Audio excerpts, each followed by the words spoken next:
నిర్మల కొయ్యి బొమ్మలకు భారతదేశ చరిత్రలో ఒక ప్రత్యేక స్థానం ఉందని తెలంగాణ హస్తకళ కార్పొరేషన్ చైర్మన్ నాయుడు సత్యనారాయణ అన్నారు.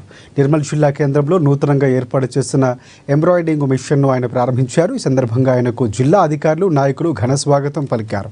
అనంతరం ఆయన మాట్లాడుతూ తెలంగాణ రాష్ట్ర వ్యాప్తంగా సుమారు 1,00,000 మంది హస్తకళ కళాకారులు ప్రత్యక్షంగానూ పరోక్షంగానూ దీనిపై ఆధారపడి కుటుంబ భారం పోషిస్తున్నారని వివరించారు.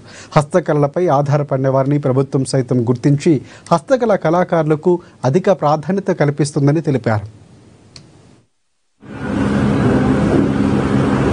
హస్తకళ కార్పొరేషన్ నుంచి మాది కార్పొరేషన్ లిమిటెడ్ ఈ నిర్మల్ అనేది ఇండియాలోనే ప్రత్యేకమైన స్థానం ఉంది. ఈ కొయ్య బొమ్మలు ఈ మెటీరియల్ దాదాపు ఇండియా వైడ్గా ఎక్కడ కూడా దొరకదు నాకు తెలిసిన మేరకు. దీనికి నేను ఫస్ట్ వచ్చినప్పుడు చూసి ఆ షోరూమ్ కానీ బాగోలేకుండా ఒక 80 లక్షలు శాంక్షన్ చేసి రెన్యువేషన్ చేపిస్తా ఉన్నాం. ప్రస్తుతం తర్వాత కొంత స్టాఫ్ని కూడా పెంచుతా ఉన్నాం. దాంట్లో భాగంగానే ఈరోజు ఒక లేటెస్ట్ ఎంబ్రాయిడరీ సిస్టమ్ లో మన ఫొటోస్ ఎవరి ఫోటో ఉంటే ఆ ఫోటో కంప్లీట్ గా స్కాన్ చేసి ఆటోమేటిక్ గా అది మ్యానుఫ్యాక్చరింగ్ చేసినట్టు తయారయ్యేటట్టు వాళ్ళ దానికి 20 లక్షల రూపాయలు మా కార్పొరేషన్ నుంచి మేము శాంక్షన్ చేశారు. అది ఈరోజు ఓపెన్ చేయడం జరిగింది.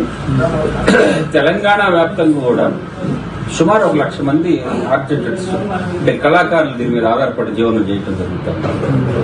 ఇది మన తెలంగాణలో కాకుండా ఢిల్లీ, కలకట్టాలో కూడా మన షోరూమ్స్ ఉన్నాయి. మేము రాకముందు ఈ కార్పొరేషన్ మైనస్ లో ఉండే, లాస్ లో ఉండే. ప్రస్తుతం ఇప్పుడు ఆ మైనస్ కవర్ చేసి ప్లస్ లోకి వచ్చింది, అంటే లాభాల బాటలోనే ఉంది. కొత్త వాళ్ళకు కూడా కొన్ని అవకాశాలు మనం ఎట్లనే కల్పించండి. సుదూరమైనటువంటి ప్రాంతంలో కూడా మేము వెళ్లి లోనింగ్ ఇచ్చి వాళ్ళని ఎంకరేజ్ చేసి యూనిట్స్ గా తయారు చేసి వాళ్ళకు స్కిల్ డెవలప్మెంట్ చేయడం జరుగుతూ ఉంది ప్రస్తుతం ఎంటైర్ మన తెలంగాణ వైపు. జనరల్ గా ఈ ఆర్టిస్టర్స్ అంతా కూడా బీసీలు, ఎస్సీలు, ఎస్టీలు మాత్రం ఉంటారు ఎక్కువ శాతం. ఎందుకంటే కుల వృత్తులు చేసేవాళ్ళు కాబట్టి వీళ్ళకి ఫైనాన్షియల్ బ్యాక్గ్రౌండ్స్ లేవు. ఫైనాన్షియల్ బ్యాక్గ్రౌండ్ ఇప్పుడు మా కార్పొరేషన్ లిమిటెడ్ నుంచి, హ్యాండిక్రాఫ్ట్స్ కార్పొరేషన్ లిమిటెడ్ నుంచి మేము వీళ్ళకి లోనింగే కాకుండా యూనిట్స్ కి ఒక్కొక్క యూనిట్ కి 5 కోట్ల రూపాయలు లోన్ ఇస్తూ దాంట్లో 90% సబ్సిడీ, ఓన్లీ 10% మాత్రమే అది ఎమ్మెల్యేలు, ఎమ్మెల్సీలు వాళ్ళ ఫండ్ నుంచి కడితే సరిపోతుంది. అట్లా ఇప్పుడు మేము చైర్మన్ అయిన తర్వాత ఇప్పుడు ఒక 9 యూనిట్స్ చేశాం. వాటిల్లో అందరికి కూడా 90% సబ్సిడీ.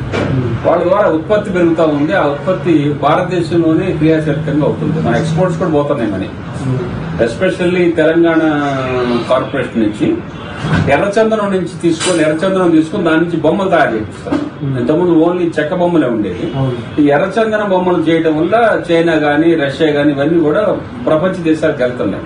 మన షోరూమ్స్ అన్ని కూడా లాభాల బాటలోకి వచ్చాయి. ఇప్పుడు మనం రా మెటీరియల్ చిత్తూరు పోయి కొనుక్కొచ్చి మన కార్పొరేషన్ నుంచి బొమ్మలు తయారు చేయించి వీటిని విక్రయించడం ద్వారా మంచి లాభాలు